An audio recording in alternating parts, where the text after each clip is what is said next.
What's up? How's it going? Not much, man. The producer's back in the house, so now we have to behave now. Producer is back in the house. All That's the true. fun and games are over. Yeah.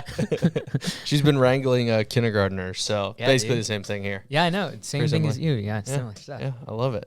Right on, cool. I want to jump right in. You released the Get Rich Slow Yeah, dude. online course. Yeah. Yeah, what was that about? So- I took it. I finished it. What's that, Fantastic. an hour and a half? Hour? If that, yeah. Because Yeah, I sure. listen to so much of your content. Yeah. I listen to everything on at least 1.5, Yeah. if not 2. If it's more educational, Yeah. it's 1.5 because I really want to grasp it. But yeah, Okay, so here's the DL on this, okay? this is exclusive to the C-Suite Unfiltered Perfect. podcast, which you need to say more often so people get to know. I feel like every time we say it, we got to explain it still. Yeah. But, one day it'll become common day. knowledge. Okay, so this is the DL on that. So Upflip is a YouTube channel. Yep. They have like 600,000 subscribers. I've done like 5 or 6 videos with them. I was one of their first few videos when they just had a few thousand subscribers. It was great. So they were like, hey, we want to do these online courses and we want to sell them. And I was trying to convince them like, hey, you have a really broad audience. You need to have a cheap price point. You're not going to get $500, $1,000 ticket. That's not your audience. The vast majority of your audience, it doesn't have a business or is just getting started. Right. And they're not going to have the price point that you're looking for. So they want to do a charge. I'm like, I don't really want to associate my brand with theirs because I don't know what they're going to do with it down the road. So I'm like, hey, I will not do a paid course where people have to pay for it because they want to do like a rev share. If like they do all the recording of me, I talk about how to start a lawn care business and a company, and then they would take it, edit it, make it all look beautiful, and then we'd do a rev share. Yep. I was like, no. No, I don't want to do that. But if you were willing to do a free course and give it to your audience as like a primary, like get started, I'll do that for free. Obviously I would get some, attention because people see the course. Yeah. But that's what happened. So Okay, cool. I spent a week Yeah. and a half, like a long time preparing the course because they wanted to make it because they got to fly people in. Like he came from Portland, so he drove. Right. But like they don't have a team that necessarily, like there are lots of freelancers, right? So I'm going to be organized. So I created the entire curriculum for like 30, 40 what's it called? Lectures. Yep. All right. Spent a long time doing it too because I don't usually prepare for lectures. It's more a matter of like I'll do 1 or 2 here, like MBA for entrepreneurs, like 1 or 2. This is getting really long. Sorry. Yeah. No, you're good. But I really prepared this, like really what I thought was a good curriculum. So he comes and we shoot it in an entire day. Like we were going to do 2 full days. He was going to stay up here at a hotel. I got in one day, like a lot of talking. Yeah. And like my head was hurting by the end because the lights, it's like right above my yeah. head. Anyways, so a week later, their executive producer / owner guy's like, hey, like this is not good enough. He got a bad angle. There's several things we don't like about it in terms of like the angle, and there's not a space on the side. We want to reshoot it. Or do you want to buy it off of us? I was like, no, I'm not going to buy it off of you, but please give me the footage. I feel like I spent a lot of time on this. Yeah, And so they were definitely. nice enough to give us the footage. Cool. They somehow lost like probably a third of it, if not half. But I was like, you know what? We're going to take what they gave us. We'll edit it up, chop it up, and give it as a free course. Okay. So that's basically that was a very long answer I like to it. where the get rich slow scheme happened. And so I was like, man, like how do we promote this? Like I don't usually do stuff for free. And, it's very entry level. It's not like you're going to go deep on this stuff, right? So I'm like, okay, well, why don't we pitch this as a free thing that if someone gets started and they can grow into something like MBA for entrepreneurs, which is much more like tactical and business and much denser information. So I was like, hey, it's a primary for that. And we can kind of like throw some jabs at people who buy Lamborghinis and buy mansions and things. Totally. So, the first coupon code, because like I was like, you know what? I'm never going to just give it away for free and put free. What I want to do is I want to use coupon codes that always change. Yeah. So currently the coupon code is goatgang All one word. for no reason whatsoever. No reason whatsoever. No, We would never do that. Where's your greatest of all time, dude? Yeah, it's just greatest of all time gang. Yeah, dude. So, I like that. I think it's cool. Has anyone paid for it? You know what? I don't know. There's been okay. so many signups. Like there's potentially that someone accidentally did. Yeah. But if we would have actually caught it, we would have refunded them. Yeah. Like the goal is not to make money. Totally. I just saw we probably someone spun it up in like 2 weeks, the whole course. So Yeah, someone like dragged you in the comments like when you released it. I couldn't. It's the internet. You don't know if it's sarcasm or not. But someone was like, "Really, Mike? You're selling another course?" Oh yeah, they didn't get the joke. Okay, I was don't gonna think they got say the I didn't know joke. if you knew who that commenter was. No, I don't think I they was got like, the joke bro. of like, hey, like the last line says it's free, and Yeah. you just use a coupon code and you get in. Yeah, that was good. I liked it. Yeah, Get Rich Slow program. If you haven't done it, check it out. I liked it honestly. It is very base knowledge. Elementary, yeah. It's not even like 101. It's like a 99 level course. Primary. But it's very it's just a good refresher. Like there were certain things I was like, oh yeah, I haven't thought about that in a while. Yeah. So check it out. Nice. Yeah. So 2 new media guys hired. Yeah. What are they working on now? So you've hired 2 new media guys for your team, and you said you have 25 projects in the pipeline. So what are they working? So right now, Kramer is starting on. When's this coming out? Next week. Next week. Okay, so Kramer's working on. We have like 40 or 50 different things that we do at Command Center for the franchisees. Everything from answering the phone to QuickBooks expense categorization to payroll, like a whole bunch of stuff. What we want to do is make like a short video, not explaining what we're doing, because that could be like a 30-minute tutorial, but just showing us doing our work. So that way the franchisees can see like, okay, these are all the things they do. Oh, that's how they do it. Like, that's cool. Like, at least they know what we're doing instead of just like this black box of like, you know, we do a bunch of stuff for you. Like, we want to show them. Totally. So that's what he's working on. It'll probably take him a few more days because some of it's difficult. He had to wait for payroll to be ran today so he could actually ask the payroll department to video them. And then next week, Terrell starts, and he's going to start on something called Built for Business. Oh. So this is the, again, exclusive. Okay. Dude, you're getting all these exclusives. I love it. I'm telling you. I'll take them. You're definitely helping the ratings. So, Built for Business. It's basically going to be... B for B? P for P and B for B? No, it's a 4. Built for. B-I-L-T. Oh, 4, Built you're right. For B for B. B for B. It's not B to B. Oh, that would be cool. B for B. B to B would be cool. B to B would be good. Nice. So you got P for P, B for B, B for B. Now we need a C for CEOs for C-suite. I don't know. We'll figure something out. Man. So, it'll basically be my trainer, Christian, putting together like the program I use for entrepreneurs, and then we do like basically virtual coaching. Your program, which I think we kind of skated over that. This is more of a health program, a fitness program. Yeah, health and fitness, exactly. Cool. Yeah, so it's geared from like my kind of way I do workouts. It's like 25 to 30 minutes a day, very intense. So yeah, we're just putting it all together. We have an app for it that we're using. So people take pictures of all the food they eat. They have to do certain workouts, and then it's like a 52-week program with different intervals throughout. So it's very, very intensive. But it's really what I do and what I think is really helpful for people. So I know some people just need a plan and they need someone to hold them accountable to it. So we'll see how it goes. Cool. Partly it's mostly just to retain Christian. He's an awesome guy, and I think I want to do business with him in the future. And who works at your Anytime Fitness? Yep, he's worked there for several years, and he's a great guy. He's really helped the gym. Like, we've almost doubled revenue. Yeah. So he's great. I want to give him more opportunity. Cool. And so most of it's just to retain him and give him more profit sharing and things like that. Yeah, that's awesome. That's sweet. So that's what the media guys are working on, and with Christian at the gym. So is there any other projects you want to tease? I was going to ask you if you want to tease something. Well, because you took a selfie with your, like, I guess, idea board behind you, and I zoomed in so hard on that. I was like, I want to know what's going on. People were going to do that, so I kind of made sure a little further. No, that's good. But, there's a bunch of stuff we're working on. Now with 5 people, we can get a lot done. Oh, yeah. Because, like, in the past, when it was just Zach and Steven, for example, you got... Steven's always working on, say, business boot camp. So like 1 or 2 videos a week come out for that, max. And so that's low. And he's locked up doing that because very high production value. And then Zach would be like trying to do the stuff like social media for the franchisees and like lawn care media stuff, and then like juggling pictures and videos that we needed around like just internally. So now with 5 guys, let's go.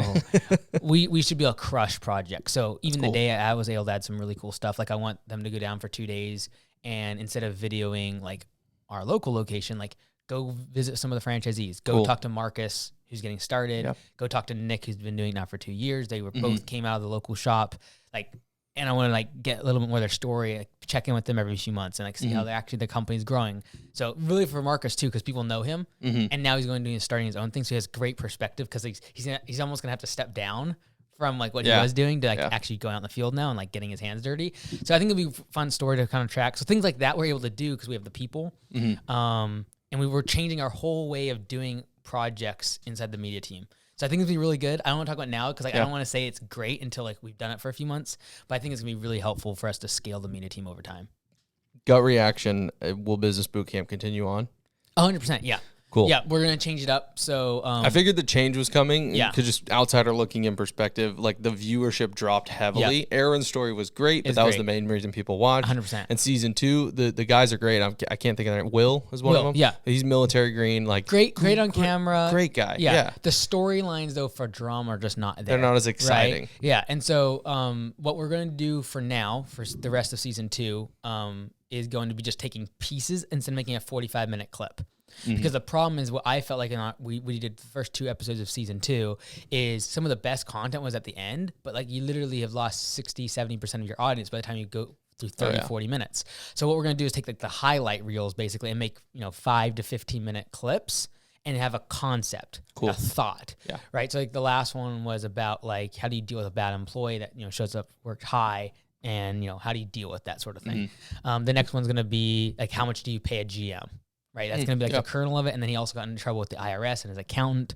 So like, there's a little bit of drama there, but not enough to carry a 4-episode season like Aaron's was, because he just had so much going on. Yeah.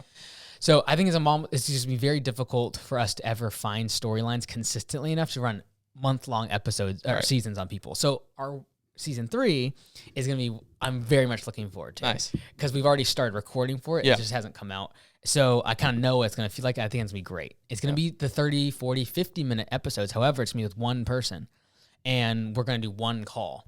So I feel like it's going to be really, really good. I already know because we've recorded with them. Right. It's stellar. Cool. So I'm really looking forward to season 3. We kind of got to get through season 2. Yeah. I'm almost like, hey, let's get these done. But we want to finish the stories out and like take the highlights from it. But just difficult. Like someone with 1 or 2 employees, like in a month, you're not a lot is changing. Like I'm doing jobs. Like you're basically daily vlogging your jobs. And that's just not enough to carry hours worth of content that we want to keep fast paced. Yeah. So I just felt like we were doing a lot of filler in season 2, episode 1 and 2, just because we were trying to make it more of a story. It's hard to make a story and make the drama because we're not trying to make the drama. We're trying to take the story and make something of it. So, but the next 2 are going to be like, I'm really looking forward to season 3. Good. Right. Yeah. The one that I've already recorded, dude. Oh, it's going to be crazy. It's like a lot of drama around him and his wife and his relationship affecting the business. And like, and like divorce is involved. And like he wanted to build a house or build a shop space in a different city. So that way, like when times get tough with her, he would go stay at the shop. Place, It was bad news, and like the business couldn't afford it. So, anyways, interesting. There's a bit of a tease for season 3. Nice, interesting.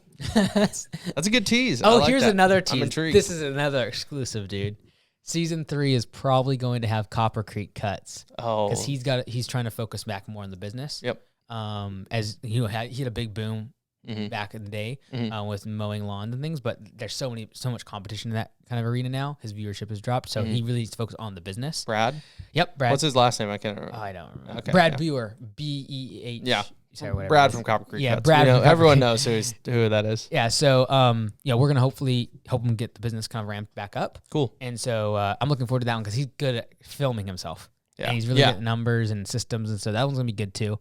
But that'll probably be season 3. Okay. Interesting. I'm excited for season 3. And that's not a shot at the season 2 folks. Like Will is a great guy. He executes very well, but it's just not great drama. He's like too good for a docuseries. Yeah. Like he's just, it's like, oh yeah, we had this issue. Oh yeah, we had a guy who smoked weed. Like, and then we made a decision and we moved on. Yeah. That's like, well, that's good. Yeah. But like, come on, give us something, you know? So give us something. He seems like a good guy. Yeah. What I would love to do, because I know after the first season, because it did kind of blow up, we did kind of a breakdown.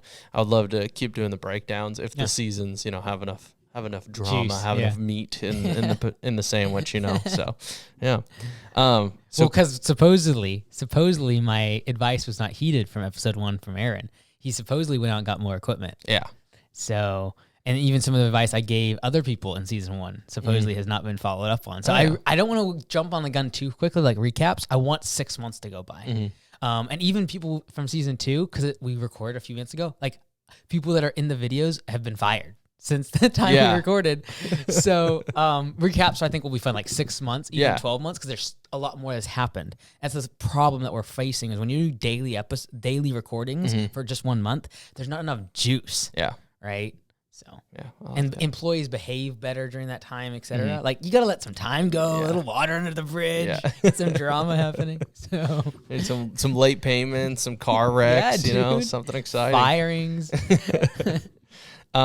Copilot, completely switching gears from media and business boot camp.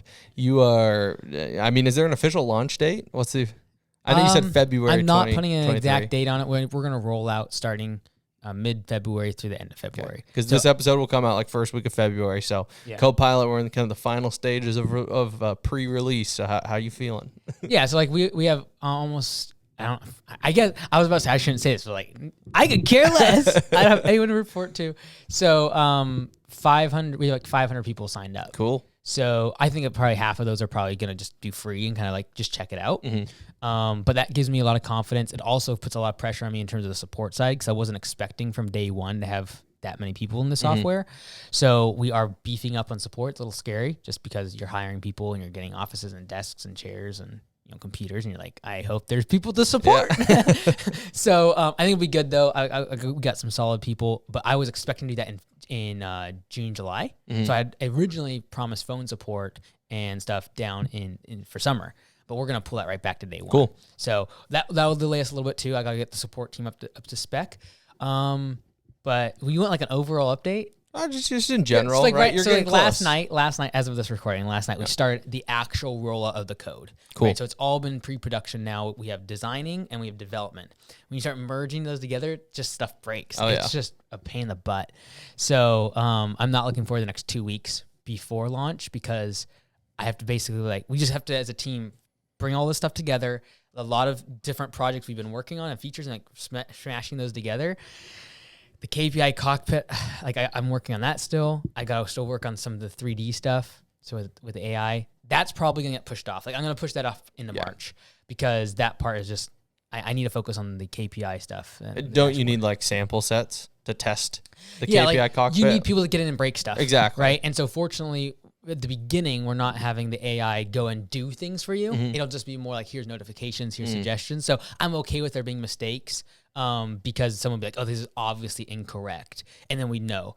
But I want to eliminate as much as possible because if I'm telling someone like, this is what I think you should do, I want it to be right. And so there's just so many things you can't think of, like scenarios until you get 500 people start using it and break stuff, right? So we're going to do our best, but like our team of 10 people, like, we can only break so many things. You have 500. I guarantee you in day one, there's going to be stuff they find. Oh, yeah. But like, I want to eliminate as much as possible. So, it's just going to be next 2 weeks will be very interesting. I'm not looking forward to it. I will not sleep very much. Like last night, if last night is any indication of how the next 2 weeks we're going to roll when we're working with teams, it's not going to be fun. Yeah. But we got to do it. It's going to be fun. I got to get it out because like every single week that goes by right now is getting closer to spring rush and people are less likely to switch. So it needs to be good enough to switch, and it needs to be stable. Yeah. The faster I do it, the more users I'll get. But if I go too fast and I make a pathetic product, it'll be bad rep for the brand. So, yeah, we'll see how it goes, dude. Copilot's a buy. We'll find out. We'll find out. Oh man. Yeah, I feel like I can tell. When you're having the sleepless nights, if you will, or you're working through the night. I think I just can tell. Like, there's little things I pick up on. So, like your mastermind video this morning was just pure chaos. Yeah. Like, that was like your computer wasn't charged and like something wasn't linking and then your Bluetooth was messed up and it was just chaos. And I was like, oh man. People don't know how hard to pull off daily mastermind live streams are when I'm mobile. Yeah. I move around on the masterminds. I don't have a set that I walk into. So I have to have like a secondary screen. Now I have a microphone. Now I gotta have an audio thing. I do that every single day. I know. Don't take it for granted. Yeah, dude. People have offered to pay a lot of money for your internal masterminds. Oh man. Yeah, but they're just included for the franchisees. But it was chaotic this morning. So if any franchisee is listening, you probably know which one I'm referring to. So Copilot's a buy. Now today was good mastermind, dude. It was a great mastermind. About, like the auctioning system of Google and stuff. It was great. Yeah, Derek Duran had some good ideas. That was good. That was good. Idea. Really good video idea. So last episode we talked about a 100 subscriber giveaway. Yeah. And I was like, let's give something away. Let's let's do like a gift card or something. You were like, that's boring. And I was like, all right, well, so you said we should ask our 100 subscriber to send a video in. To send a video. Well, yeah. So I'll hand up. I dropped the ball. I waited too long. But hey, you're busy selling franchises. It's been a good week for you. But I did. Thank you. Yeah, it's been a lot of franchisees coming on board. Very exciting. So I picked 2 random people. Okay. That I had their phone number. So they were random, and I had their contact information. So I'm just being honest. Out of the 10 subscribers that you knew their phone number, you're like, these 2. Yeah. So it's C-Suite Unfiltered. I'm not gonna lie. I dropped the ball on like reaching out in time. I don't know how YouTube works. So I had 2 folks that I knew were early subscribers. And I just said, hey, you guys want to ask me and Mike a personal question? That's the reward. That's the giveaway. Okay. So I got one here. Videos or they text? Just text. Okay. So I dropped the ball. Are you gonna say the name of the person? At least their first name? I can. You got to give them a little cred, you know? Yeah, I want to give them credit. So this first one is Vlad. Okay. Out in Winter Garden, Florida. Look, man. Oh, dude, I think I just chipped my tooth on the microphone. Brutal. If anyone wants to ask a question, though, personally, just put it in the comments. Like, honestly, if someone wants a question answered by us, and it helps the algorithm too. Yeah, we will literally just answer it. So that's why you said let's give a question as a giveaway. I was like, but if someone put a question, anyways. So this is from Vlad. But we don't get to talk about it. We've never talked about a comment. That's true. Which we should do. We should start doing that. If there's a good comment, we'll talk about it in the next pod. Yeah. I need the producer to let me know when they're good comments. The producer is underpaid, bro. Oh. Although this is a non-profit at this point. It is. It's 100% It's a work of the heart. Yeah, it's a labor of love. Labor of love. That's what I was going for. A work of the heart. So this is from Vlad. This is the 100 subscriber giveaway question. Okay. And I prefaced it. I said you can ask a personal question to me and Mike, and nothing is off. I know he's gonna go personal because he's a part of the mastermind, so he would ask all his business questions there. I said nothing is off limits. So I prefaced with that. That this is what he came up. This is what he came up with. Is this producer approved? This is producer approved. Okay. Can you ask Mike? If I can have a no. Any preface of that in each question is almost. Can you ask Mike if I can have a personal, in quotes, 1-to-1 dinner with him during next conference? His choice of location, no limits, and I will cover all expenses of the evening. Please. No. Anytime you start a question off with, can you ask them to do something for you? No. No.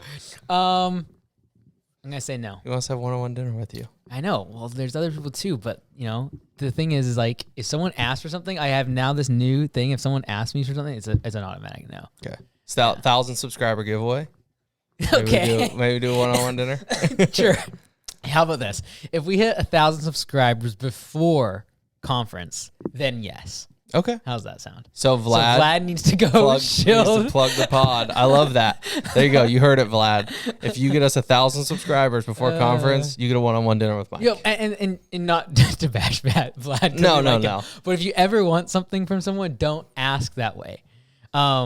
Because for example, today I opened up my Facebook messages, like DMs, and like there was no less than 20 people asking for like my time. Oh, totally. So like if in the first 3 words is like, can I, would you please, may I, it's immediate. Like I don't even look at the message now. So my approach to that one would have been something along the lines of, show me how you produce me value. Like, for example, I've been this long, sometimes 9-time subscriber. I have, promoted the podcast, whatever it might be. And then slide in something. Then the ask. Right. And, because even offering to get the meal is not the valuable part that I'm giving up. It's the time part, right? So what they always be like, hey, like if you call me, I'll shout you out. It's like, well, like that's not the valuable part. The valuable part is like the hour that I'm going to be talking to you. Right. Like I can never get that back. I can make more money if you give me money even, but like I can't get the hour back. So just a little heads up for people if they're trying to, punch up above, and don't okay. This is so there's some people that if I don't respond back to them after asking, then they come bashing me. It's like, dude, you just shot yourself for the whole like rest of your life. Yeah. Like, I will never respond to you. So anyways. I feel like this is a natural bridge here. Okay. And we can cut this out. That's what I always say that, but I never cut anything out. It's unfiltered. Bro. There's no filter. If you start saying that you're going to cut things out, people will think you're a liar. Yeah, which I never have. I've never filtered, cut anything out. I edit the pod because I don't want choppy cuts and camera resets and mic resets, but there's nothing. It is unfiltered. So this is a choppable part of the unfiltered podcast, a filterable part. Someone was not thrilled with the sales call they had with me. Oh, dude, you're gonna put this in the show? Oh man, yeah, okay. So I defended you, bro. You did. I got you. I'm just saying that they went straight to you with like an ask. Well, they would. So this is what happened. Are you gonna give some context? I don't know. I feel kind of bad. Context. I don't want to This isn't about. I don't want to make it. It's about a good that segue person. from the last thing, though. Yeah, I don't want to make it about that person. Just the situation. Yeah, just use the situation because I just teed up for you is actually like in the back of my head. And now I think about it, it's probably where that thought came from. Yeah. So someone had an introductory call, a sales. So here's my question for you: did it go well, like the call in and of itself, or was there's some red flags? There were some red flags. Okay. There were already red flags on the call. And introductory sales call for joining Augusta Loan Care. Yep, introductory sales call, joining Augusta. Anyone that wants to join Augusta has to book a call with me. You know, we vet them, we ask them some questions. It's a conversation. It's not a sales pitch. And if you don't think they're a good fit, you kind of try to nicely lay them off. Yeah. Okay. Yes. And that's I'm assuming you did. Yeah, try to nicely lay them off, as well as we have no space available in our next training. Right. And we're not doing another training for probably 6 to 9 months. And like usually you would say like maybe next year, that type of thing, and then see if they are serious and they come back to you, and then maybe, okay, all right. Yeah, which I said to someone today, someone different, and they were totally respectful, and they're like, I get it, you don't have space at training, I need to kind of work on my own thing. And now, just so everyone's clear, if he says that, it doesn't mean he doesn't want you inside Augusta Nation, because sometimes they're like, we don't have any more space for training now. Yeah. This is the second person from today. We just don't have space at training. Right. And this other person, though, I basically was like, hey, we don't have space at training. And they basically went on the aggressive defensive, like they were ultra defensive and just accused me of saying things I never said. And then they tried to go above my head, if you will. Around you, because they went to the local office. Yep. Then they emailed me. Or no, they No, they didn't email me. They commented on one of your YouTube videos. Then they commented on one of my YouTube videos. That's when I responded, because I'm like, okay, well, if you're going to bring this public, here we go. Yeah. And that's what I don't want to make it a public thing, but I'm not obviously not going to say the person's name. We don't want to make this a public thing. We're just going to stand. Well, I'm not going to say the person's name or anything or what video they commented on, but it was just a very awkward situation. Okay, so here's the question. So what was some of the red flags on the initial call? Because I think you told me a couple of these. Yeah, so obviously a big red flag is, are they willing to learn? Like joining Augusta, you're going to have to learn and try new things. So, if there's an attitude of, I've done it before, I can figure this out, that's a big red flag. Anytime someone talks negatively about former employees, former bosses, managers, former coworkers, and in any sense that's slightly derogatory, that's just automatic, no thanks. Admitting you don't want to work for someone else in a negative light, not in a, hey, I've really tried working for other people. I'm just too I'm too entrepreneurial. I'm too much of an outside the box thinker. I need to do my own thing for my own sanity. That's different than I'm not going to work for anyone, period, because I don't like being told what to do. Yeah. So those were a couple of the red flags.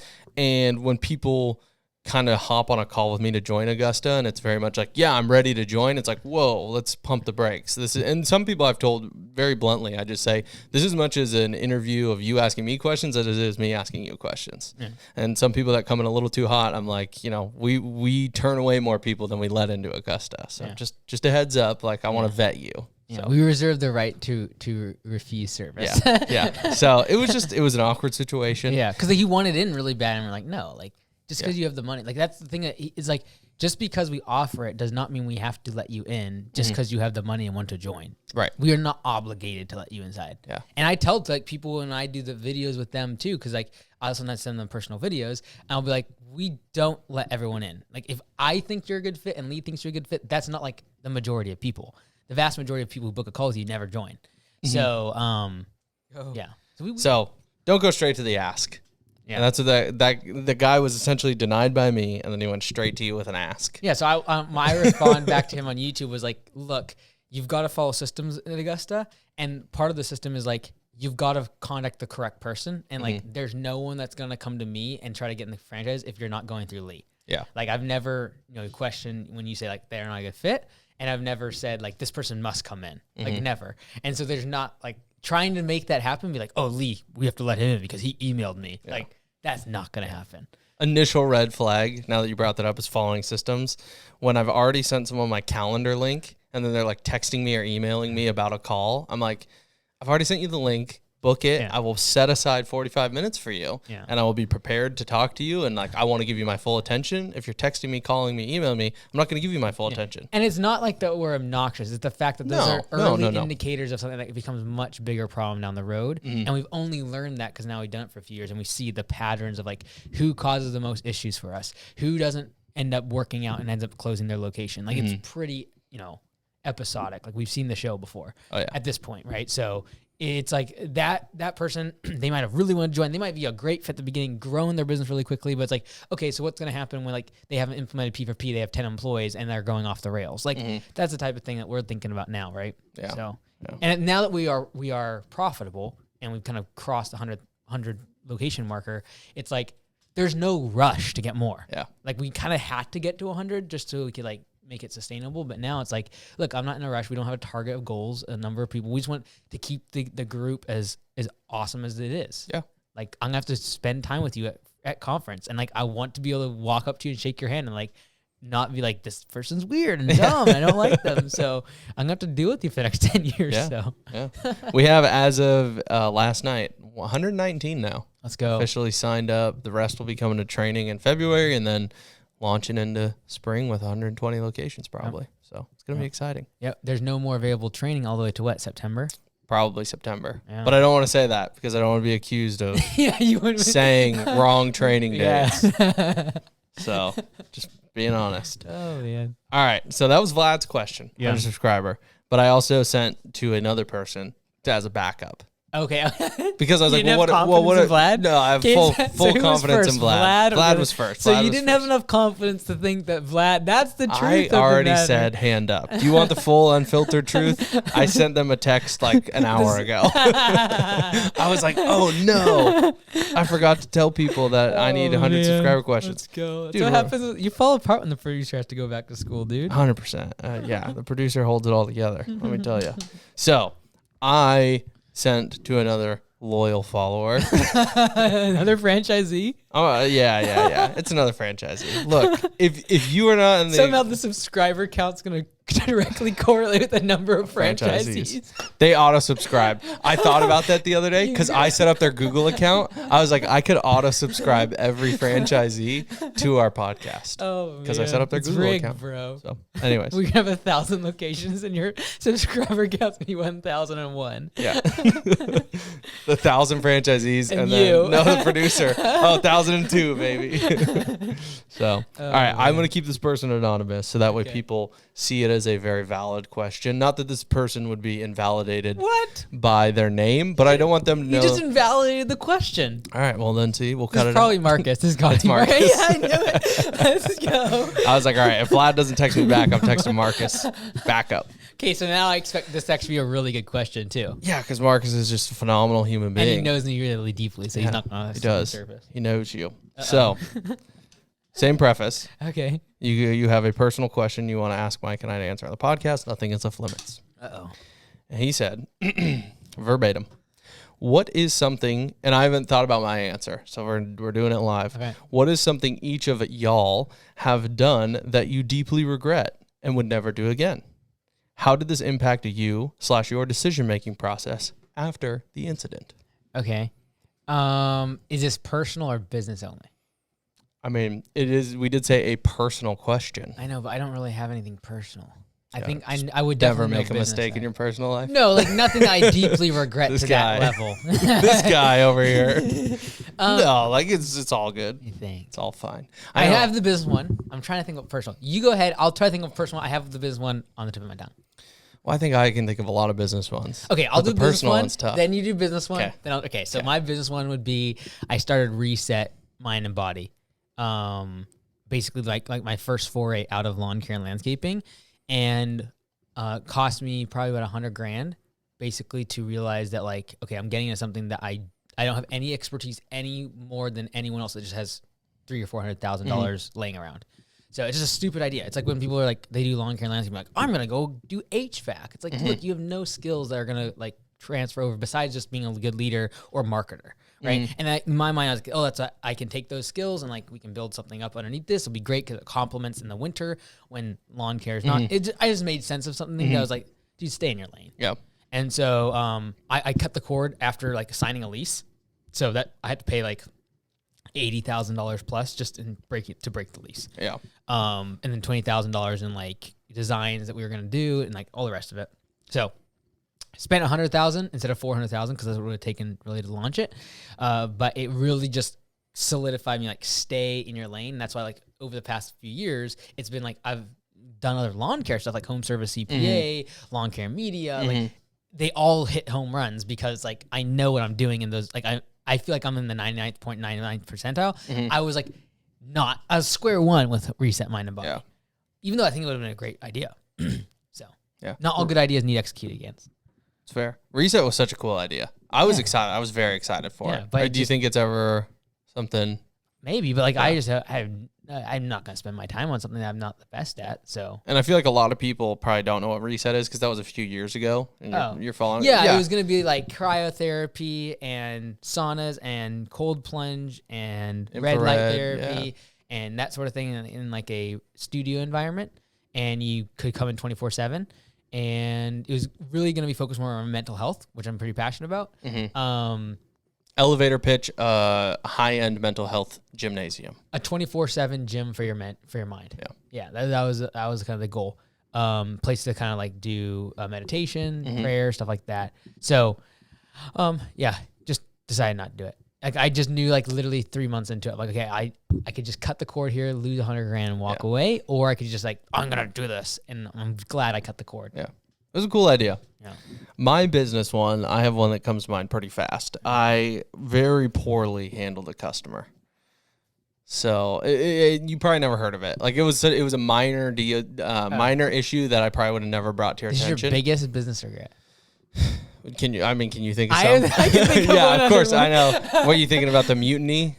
I think it was just prior to that. Prior to the mutiny. Yeah, the person I think you wanted fired, and you thought later on we could have handled it differently.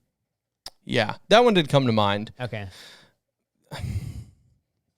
I don't know if I regret. Okay, so now you got to confess this other one, though. I know about that I want to confess the other one. That one, I regret how I handled my actions with that person, but I think it was a good learning experience for myself and the other person. Right. I think there was good understanding made after a bad situation, so I don't regret that one as much because in business you make a call and some of them are good and some of them are bad, and I think that was a bad call that actually had an okay outcome because it was a learning experience for the both of us involved.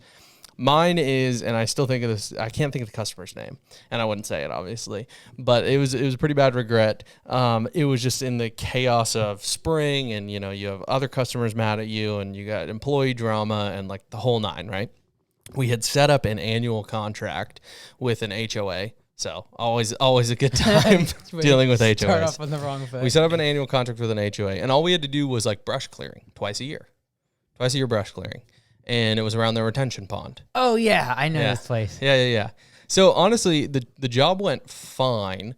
But what happened is the former person in charge of that project on the HOA didn't confirm that they were going to do it again. So, we needed to come back and we needed to bring in heavier equipment to get the clearing done. Like, we needed to bring in a dingo with a brush cutter because they had waited too long to say, yes, you're approved to come back for the brush cutting. And so I just handled that exchange point. Like, we already got off on the wrong foot because it was a new person in charge and the last person had like passed away. And that's just a sensitive subject in general. I didn't do anything wrong in that regard, but it's already an emotional situation. It's like, well, this person on our HOA board passed away and like, I'm doing it to help them and like their family. And I'm like, I understand it's emotional. Like, I'm very sorry. And I tried to be as apologetic as I could in that regard. But basically, long story short, they didn't realize that the contract was a price per time, per service, and it was to be done biannually, so twice a year. Right. And so I charged them the full amount, and they were extremely upset, and I just didn't budge. And I didn't really have any grace or tact in that situation. I was like, I have a million other things to deal with. This is, and in their mind, it's the HOA. $2,000 is a lot to them. That's what the invoice was. And to me, I'm like, we're going to do 150 this month. So like $2,000 is nothing. Like, leave me alone, pay the bill. Yeah. And my emails were very short. I was never unprofessional. Like, I hold myself to that. But I went back and like a week later, I looked at the emails. I was like, man, I was just so like abrupt and so you're wrong and I'm right. Like, leave us alone. Yeah. That was just my tone. I didn't say those actual words, but I just felt horrible about it because, of course, they canceled. They ended up having it sent to collections because they refused to pay. And it was just a bad situation. And then like the whole HOA now will probably never use Augusta. So it was like 20 houses, but still 20 houses that will probably never get as customers. Yeah. So I handled it poorly. I didn't respect the customer and their needs and their wants. And I was less than forgiving. Yeah. So I just, that one just weighed on me. I just felt like I handled it very poorly. Yeah. So yeah. I can't think of anything personally that like I would really like big regrets. I'm failing on that one. I'll think of something probably tonight. Yeah, I know. I'm trying to think of good personal ones. This is what I think is going to happen. Like, this is what's funny is this is the regret that I know I'm going to have when I'm older, and I'm perfectly aware I'm going to have it, but I'm still deciding to literally keep doing it. And then it's like I know one day I'll be like, man, I wish I would have like taken some time off and like gone and traveled a bit and like hung out with people more often. But like in the moment, I'm like, no, that's not what I want to do. Yeah. Like objectively, if I had to choose, I wouldn't choose it. And it's not because something else is motivating me. Like I don't need something else, more money or whatever like that. So like I think everyone is like expected to say that though. I'm really hoping I don't ever regret it. And I have a feeling I won't because like I objectively have thought about this. But like, okay, Michael, you know that everyone says that. Like, why not just be like smart and just not do it? I'm like, no, but like in the moment, this is what I want to do. Like, I would rather work than go on a vacation. And if I went on a vacation, I'd just work on the vacation. Yeah. Because that's what I want to do. Yeah. So it'd be interesting. Like, I just think everyone says it. I'm like, man, am I walking myself into this trap? And then I just don't think I will. I don't know. I could be wrong. Yeah. I'm like... I won't know for like 20, 30 years, probably. Yeah. I definitely have like personal regrets, but I'm trying to think of like a good one, What about going to school? Going to school. Well, you met Sarah. You can't say that's a regret. Yeah, jeez. No, that was great. Why would going to school be a regret? You're saying just the time wasted? I'm just giving hypotheticals. Yeah. No, I enjoyed my time at school. I guess I would regret probably going to school as much as I did. I spent 5 to 6 years of my life just literally what I'm in for business for school that is like now I don't use any of it. But I do feel like there's value in it that like I got used to working with people that are older than me. Like it doesn't like I don't see age very well like when I'm working with people. And then 2 is it did like dedicate myself to something, which by the way was worthless, but it definitely like made me probably work on the skill of, dedicating myself to something. Like just even though I didn't understand it, even though I didn't think it was helpful for me at the time, like I had to learn calculus, right? And so like now, hopefully there's things in like the business. I'm like, oh, this is annoying me. Like I will do it. So it probably helped me a little bit there. Yeah. But that would probably be actually, if I have to really think about it, that'd be one of the things. Like I poured my life into it for 5 years. Like I thought I was going to be a doctor. It's like you had to have perfect grades. Yeah. Like anything less than an A was a fail in my mind. And it was very like A or failure. And so when you have that level of expectation, everyone's like, oh, you were a genius because you started young. It's like, no, like I worked so hard. And then for me, I'm like, oh yeah, we're not doing any of that medical stuff. I'm like, sick. Yeah. I could have had so much more fun. Yeah. So anyways. Yeah. I don't know. I can't think of anything like juicy enough, if you will. That's good. I think like some minor ones. We're young, dude. I also You don't get regrets. You don't really get to have regrets until you're like 35, 40. Well, and I don't know. I feel like I'm the type of person I do what I want and I just deal with the consequences. Yeah. Like as dumb as that sounds, and I'm not trying to be like gung ho like cheesy alpha male, but like I calculate my decision. Yeah. I make it and I live with it. Yeah. So I think in business, I have probably a lot of regrets, like just because I'm learning how to do business. I learned how to be your general manager. I'm learning how to be, a business consultant. So I have a lot of regrets. They're like, man, I shouldn't have said that advice, or that was a dumb idea, or we shouldn't have tried that. But in life, I think I'm much more calculated because I know what I want at the end of the day. And I just make decisions and go. Yeah, like I execute. I make a lot of dumb little ones. Like Yeah. Like things it still eats me up like our last managers meeting where I had to apologize afterwards for eavesdropping on a conversation. Yeah. And like, that's a regret, like micro, right? But it's not like I'm like in 10 years going to remember that and be like, oh, my life, right? Yeah. So like big ones I haven't had yet. I'm sure there will be though. Like I'm a big believer, just like come to grips with the fact that you're going to have regrets, you're going to fail, you're going to mess up. Cause then when it happens, it's just less like, oh my word. Right. Yeah. So like I'll make some big mistakes, have some regrets, make poor decisions, and like that'll happen. Yeah. Like any I partly learned that because like in school, if you're only expecting A's, like you're eventually you're setting yourself up for failure. Right. And so, I've just decided with business, it's like, look, I'm going to strike out sometimes. I'm going to like really mess up, and probably my personal life too at some point. And like, that's fine. Like I'm expecting it. So. But and not to be cheesy, but like you said at conference, it's like, but you have to respect the fact that you stepped into the batter's box and you were willing to take a swing. Yeah. Like that takes courage. Yeah. To step into the batter's box and swing. Like, yeah, you're going to strike out. One thing I do not want to ever regret, back to the producer bringing this up. So is like me getting involved in a relationship. Yeah, here we go. Yeah, this is the part you cut to the beginning of the video. Yeah. Like that would be something where it's like, I can't mess that up. Because it's important to me, and like that's why I haven't rushed into it. That's why I don't really even think about it, because like it can't be second place. And so the business is for now like number one, and I can't see them being anything else. And I'm not gonna try to split that with someone else, or like expect them to be like, hey, like by the way, business is kind of just as important as you. Like that's not gonna happen. So like I think my biggest fear, honestly, is having a regret around that. And I don't want to speak for you, but I assume you're of the belief that once you're married to someone, that's it. Yeah, 100%. One and done. Yeah, one and done. But everyone says that when they go into it, right? So I'm like super into like the math and the stats of all this stuff, and just like, okay, so like as you make more money, what does that do to your divorce rate? And like all, because like I everyone believes when you get married that like you're not going to get divorced, but like literally 3 of my cousins in the past 2 years were divorced within 2 years of being married. In Australia. So like it just happens like I wasn't like trying to think of names. You don't know who they are. I promise I wasn't. So it's just like, yeah, on the day everyone's happy and I was congratulating them, and like in the back of my mind now I'm like statistically 30% chance. Yeah. So I don't know if I'll ever be able to get over that side of my brain that's like so calculated to ever actually do it, like get married and get involved with someone that level. But I do want to be a dad one day, but not right now. Like, same. Not right now. Like I don't see myself being a dad. So yesterday we have all my grandkids, mercy, my nephews and nieces over. Yep. And like I can handle them for about an hour.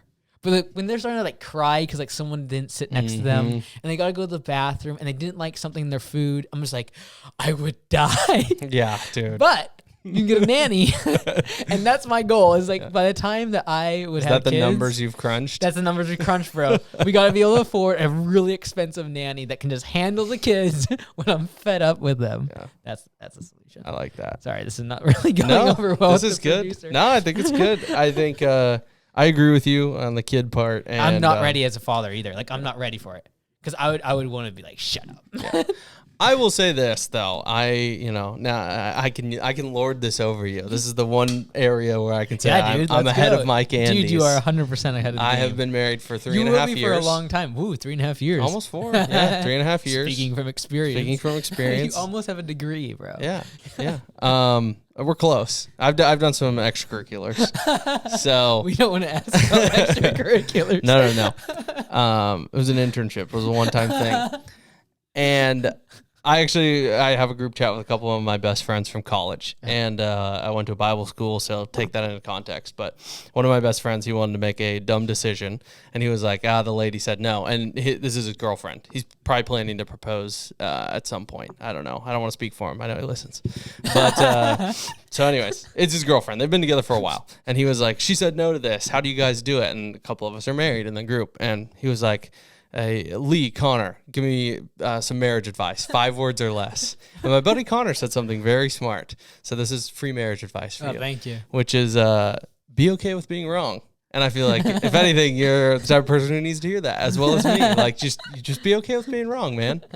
So I don't do well with that. Yeah, I know. I always feel like you need to come to some sort of resolution, and I know that will hurt me in the future. And my 5 words or less marriage advice. Yeah. Listen, stop talking, and listen. Listen, stop talking, and listen. Dude, that's 5, dude. Yeah.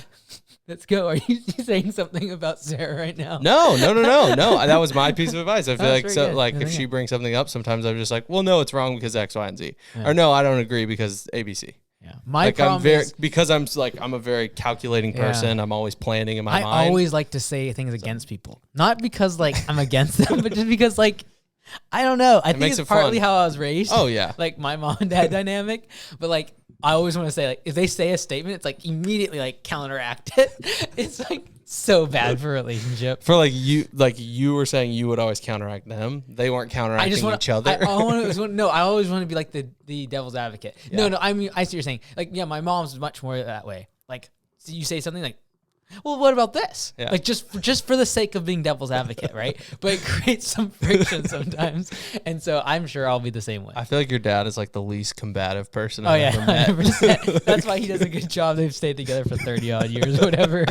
He's taking your advice well. Yeah, dude, he's the best. Like the least combative person, just so kind, such a nice man. Oh, yeah. So I don't know. I think we can wrap it there. Showing off the rails. With a little bit, but we got to end with our now it's not financial advice. Now it's a recurring segment. Dude, you know what, now that you say this, I literally thought this week this is what I'm going to say for not financial advice, and now I don't remember what it is. Come on, man. Okay, so what's your not financial advice? Not financial advice. Down the road, when you have a producer that is going to actually do the work for you, you need to have like a little clip here. Mm-hmm. Da, da, da, da. Oh yeah. Yeah. Okay. Yeah, it's the segment. Yeah. Not financial advice. Go for it. So, my not financial advice is you already got it. I'm going to say it's those pieces of marriage advice. So, from myself and my buddy Connor and his wife Brooklyn, shout out, and their beautiful girl Haven. You only say people's names if you're saying positive things about them. Yeah. Why not the negative? This is unfiltered, bro. Yeah, but like I don't need to put people on blast. This is unfiltered. Yeah, but like I can be unfiltered without putting them on blast. That's true. So, all right. he said, correct. Be okay with being wrong. Okay. And I said, listen, stop talking and listen. Yeah. So my not financial advice. Hit me with it. Is to invest in good shoes. Okay. So I used to be of the type anything more than $30 was too much. You're an Amazon wardrobe guy. Dude, you just buy Amazon the cheap stuff off Amazon. No. Now, I was the TJ Maxx and Ross guy. All right. That was my jam. Yeah. Then I found that on Amazon, there's a lot of Chinese brands that are small. Yeah. So they work great for me. However, I also learned that cheaping out on shoes is not a good idea. No, I would spend more than 30, but I would literally burn through my runners in like 6 months because I trail run and all the rest of it. So now, $250 shoes. They've lasted 2.5 years almost. Hokas? And they're beautiful. What are they? Hoka. Yeah. Hoka, yeah. Hokas are great. Sweet. New Balance, cool Oasics. There's some good brands out there. I like the big, meaty. Yeah. I get some New Balances. Sole. Yeah. I like those. Those are good. It's good not financial advice. Good not financial advice, dude. All right. Thanks, everybody. So that's the like pod. and subscribe. That's a long pod. C-Suite Unfiltered.